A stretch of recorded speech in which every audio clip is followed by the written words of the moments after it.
9ാം class കെമിസ്ട്രിയിലെ final എക്സാമിന് ചോദിക്കുന്ന 1 മാർക്കിന്റെ ചോദ്യം വായോ.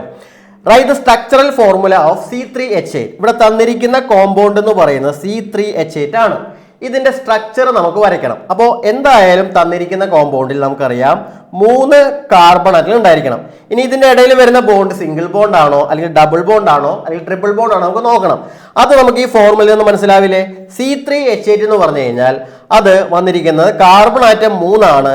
ഹൈഡ്രജൻ എണ്ണം എത്രയാണ്? 3ന്റെ ഇരട്ടി 6. 6ന്റെ കൂടെ 2 കൂട്ടിയാൽ 8 എന്ന് പറഞ്ഞു കഴിഞ്ഞാൽ അവരുടെ ജനറൽ ഫോർമുല CnH2n+2 എന്നുള്ള ഫോർമാറ്റിലല്ലേ. ഇത് വരുന്ന ആർക്കാണ്? ആൽക്കെയിൻ ആണ് ഇങ്ങനെ ഒരു ഫോർമുല വരുന്നത്.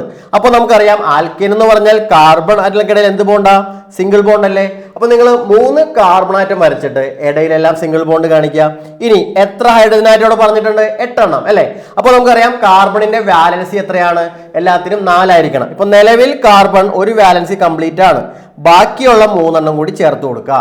അതുപോലെ ഈ നടുക്കത്തെ കാർബണിന്റെ കാര്യത്തിൽ 2 വാലൻസി അപ്പുറം ഉണ്ട്.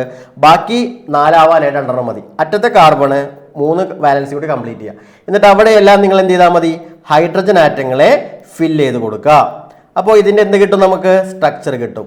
ഓക്കെ.